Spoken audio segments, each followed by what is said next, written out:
Hello there gorgeous, this is Chris from TechSpert and I'm here with the freshly launched Google Pixel 3a and 3a XL. Launched out here at Google I/O. Going to do a full side-by-side now to see what the difference is between these new cut price Google Pixel smartphones. Actually pretty similar in terms of specs, but obviously in terms of the dimensions it's pretty obvious which is which. Not really sure why I bothered even putting the boxes there. And don't forget, for more on the latest and greatest mobile tech, to subscribe and ding that there notifications bell. Cheers! These are definitely the Pixel phones that anyone without a big fat stacked wallet have been waiting for. The Pixel 3a starts at £399 here in the UK and the Pixel 3a XL £469. In fact, I say it starts at, in fact that is just the price because there is only one SKU, you don't get a choice of storage or anything this time around.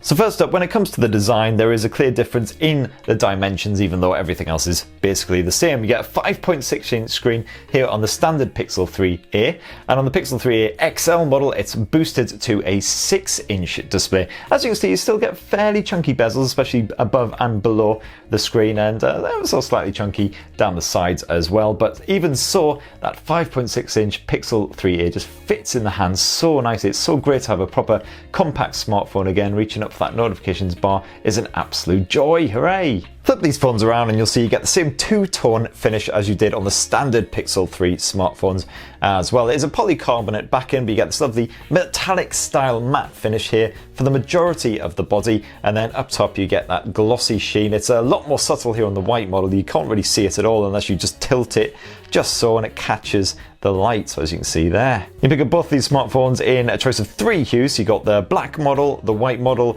and a almost quite slightly purplish model as well, which is basically white with a slightly purple/blue tint to it. There's no real difference as far as the rest of the design is concerned. As you see, you get a nice bit of Type-C USB action down below, the speaker grills there as well. On the side you get the power button, the volume rocker. Of course, here on the white model and in the purple model it is a punchy coloured power button, whereas on the black model it's just black as well. Bit boring really. However, if it's excitement you want, then hold on to your trousers people, because look, the 3.5mm headphone jack is back on both of these handsets. Great to see you fellas, been too long. And it's also worth pointing out that neither the Pixel 3a or the Pixel 3 XL are water resistant. That's one of the cost cutting measures unfortunately, but all good to reach that new low asking price. Now flipping back around to the front, and you do get an OLED panel on both of the new Pixel handsets. It's a 5.6-incher here on the Pixel 3a, 6 inches on the Pixel 3a XL. Full HD plus resolution in both cases though, so you get nice crisp visuals, text is nice and sharp, as are the icons, pictures, everything else. So there's no difference really in terms of the brightness levels, the colour output, anything like that. As you can see, colours on the standard adaptive mode, basically nice and punchy without going overboard, not like super in your face vibrant. And of course if you dive into the settings menu, you can have a play around with the colour output, so you can knock it down to more natural hues if that's what you'd prefer. Now as far as the built-in audio setup goes, both smartphones do still have a stereo speaker setup. Unfortunately you do lose the front firing bottom mounted speaker that's now down below, but that's the same on both the Pixel 3a and the Pixel 3a XL. We'll just give them a quick speaker test now, so I'll just play one of my videos. Used to do this with music, but now due to the copyright ban and all that. Like also a strong option for any gamers who are on a very strict budget. Well, naturally to answer that question, I've been playing a shitload of PUBG Mobile, and here's everything. So that's Pixel 3a and now the XL. Boosted all the way up. On May the 15th, and the main talking point is of course that tri-lens camera tech mounted there on the back. Quite a rarity for a sub £300 smartphone. So as you can see there, basically not a massive amount of difference between the two. Both pretty powerful. 3a XL slightly has it on the power sticks, but they basically sound very similar indeed. And of course 3.5mm headphone jacks, yay! And when it comes to the software, it's not a massive shock to discover that both the Pixel 3a and the Pixel 3a XL are running basically the same software, and it is the latest version of Android, Android version 9, better known as Pie. So that means you basically get the same Android features on both of these devices. As you can see, if you scroll down, you get like the digital wellbeing introduced in Android Pie. You get the same gesture support and everything. You can play around with the display settings, as I briefly showed you before, playing around with the color output, and a nice bit of the always on display and all that kind of shenanigans. And of course you do get the full 3 years of support for OS updates and security updates as well, so you are sorted for the long term. I could go through listing all the features, but it would actually just be a massive waste of time, because as I say, they are identical. Both of them, for instance, support the active edge to call up the assistant. So as you can there, just squeeze and boom, up it pops. And of course you can configure the sensitivity or just deactivate it entirely if that's what you like to do. Here's what I found. The first result is from Reddit. The first result is always from Reddit, thanks Google.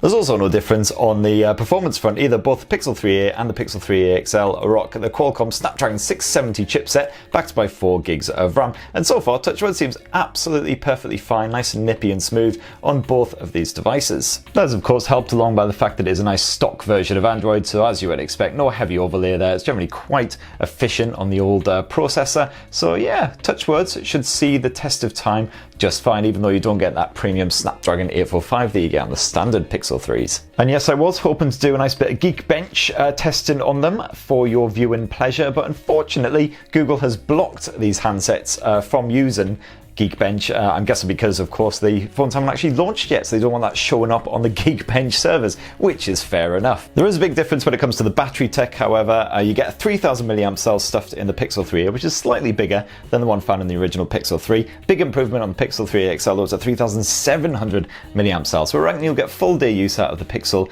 3a on a full charge, but you should be well into a second day here on the 3a XL. This is my second video shot with it, and that percentage figure there has barely trickled down at all. Sadly, you don't get any wireless charging with these two handsets, but it does still support the 18-watt fast charger, not quite as fast as some rivals, of course, but still relatively nippy, so that's always good to see. If we dive into the storage, there is no difference there, however. You get 64 gigs as standard on both the Pixel 3a and the Pixel 3a XL as well, so that's great news. Plenty of storage space for, you know, a good bit of Spotify and Netflix download, and no expandability, unfortunately, and there's no 128 gig model for a little bit more coin, but that should do you fine. And of course you do get the unlimited Google Photos storage as standard, just like you did with the original Pixel 3s. Now the great news about the new Pixel 3a and the Pixel 3a XL is the fact that they both sport the same excellent camera hardware found on the full-sized Pixel 3, at least as far as the rear camera tech is concerned. It's once again a 12.2 megapixel rear snapper, f1.8 aperture,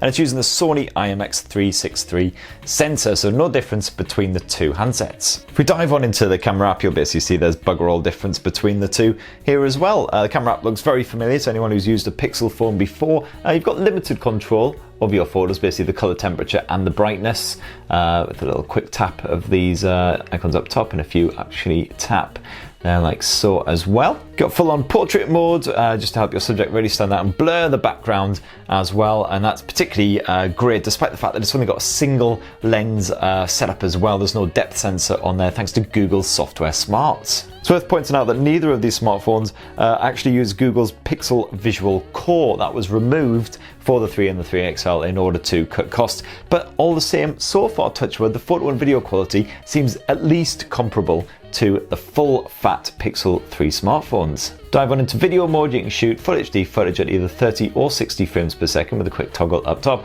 Otherwise you can switch it up to full 4K Ultra HD resolution, and the image stabilization, even at that 4K level, fantastic with both. If you tap your way into more, of course you've got a limited number of bonus settings as well. The night sight, of course, makes a very welcome return. It's a very strong night mode, just helps to really brighten up your shots with the long exposure style mode, keeping them nice and crisp, adding a lot of color detail compared with the standard photo mode. As you can see there, you got the usual Google lens, slow motion, all that kind of shenanigans. And if we swap around to that front-facing camera, as well as just a single lens selfie snapper on both the Pixel 3a and the 3a XL, it's an 8 megapixel f2.0 this time. I believe it was an f1.8 on the original one, but still does the job absolutely fine, as we've proven with our early testing of this bad boy. Of course, you can swap to portrait mode if you want to blur out the background, and there's still fairly wide angle as well, even with just that single lens. As you can see there, you can fit in a good group of friends, if you've actually got friends, for a nice groovy or whatever the it's called. And of course you can shoot up to full HD video as well, and oh my god, am I looking tired and old, so tired. Don't do tech journalism, kiddies, it'll age you badly. So there we have it, the Google Pixel 3a and the Pixel 3a XL. As I say, these are the Google phones I've been waiting for a long time, ever since they culled the Nexus family. Great to see more affordable Pixel handsets still rocking that excellent camera tech. So these are going to be really strong mid-range propositions, £400 and 469 quid. They're available right now, according to Google, so that's great to see. see. And yeah, it'll be available in the usual high street stores like Argos, John Earth, stuff like that, as well as, of course, via the Google Store. So what are you thinking? Are you tempted by maybe the dinky little compact number? That's my own personal favourite. Or perhaps this big boy here, the Pixel 3a XL with its mighty 3700 milliamp. So that'd be great to hear your brain thoughts. So smash those down below in the comments. And don't forget to poke, subscribe, and ding that notifications bell for more on the latest and greatest mobile tech. Ooh, slightly creepy ending there. Love it.